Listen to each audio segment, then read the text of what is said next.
তো তোমরা যারা সামনে সেকেন্ড টাইম মেডিকেল পরীক্ষা দিবা, তাদেরকে উদ্দেশ্যে কিছু বার্তা থাকবে এবং যারা হচ্ছে গিয়ে খুব ডেডিকেটেড, তাদের উদ্দেশ্যে আমি ভিডিওটা বানিয়ে দিচ্ছি।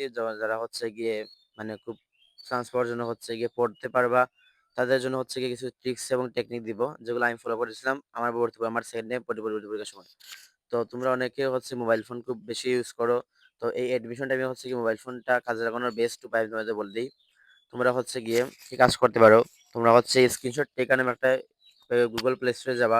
স্ক্রিনশট টেকার নামে হচ্ছে অনেকগুলো অ্যাপ পাবে, ওগুলো একটা ডাউনলোড করবে, ডাউনলোড করে হচ্ছে তোমার ফোনে ইনস্টল দিবা, ঠিক আছে? তো ওইটা হচ্ছে গিয়ে ইনস্টল দেওয়ার পর ওইটা হচ্ছে গিয়ে ইজিলি তোমার স্ক্রিনশট মারতে সুবিধা হবে। তুমি হচ্ছে অনলাইনে হচ্ছে অনেকগুলো প্ল্যাটফর্মে ভর্তি পরীক্ষা মানে পরীক্ষা দিবা এবং পরীক্ষার সময় যে ভুলগুলো করবা, সাধারণত আমরা হচ্ছে কি যে ভুলগুলো করি ওগুলো হচ্ছে গিয়ে পরীক্ষার সময় আসে এবং ওগুলো হচ্ছে গিয়ে পরীক্ষা হলে গিয়ে আবারও ভুল করি।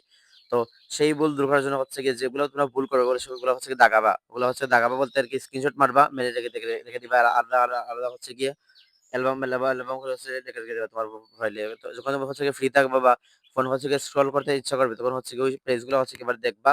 তখন দেখবা হচ্ছে গিয়ে যেগুলো তুমি কঠিন লাগছে মানে যেগুলো হচ্ছে তোমার ভুল হইতেছিল, ওগুলো সামনে সামনে হচ্ছে আর ভুল হবে না, ঠিক আছে? তো এই কাজটা তোমরা করতে পারো, যেগুলো আমি যেটা করেছিলাম আমার অ্যাডমিশন পরীক্ষার সময়।